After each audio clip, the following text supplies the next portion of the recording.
Итак, оба колеса вывешены. То есть и одно спокойно вращается.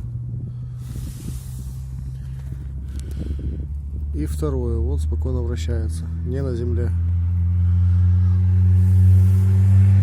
При покачивании одного из колес из района дифференциала раздается примерно такого рода стук. Сейчас машины проедут, будет отчетливо слышно. Вот.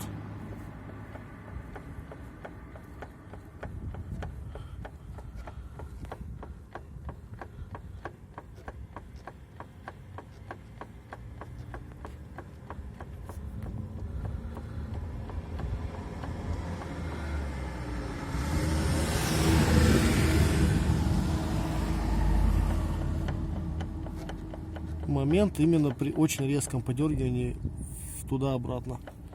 То есть если медленно проворачивать и медленно трогаться, соответственно стука нет. Если резко проворачивать,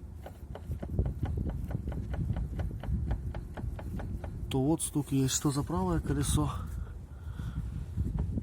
что за левое колесо.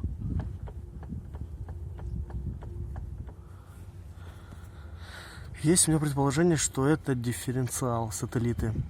Кто что думает?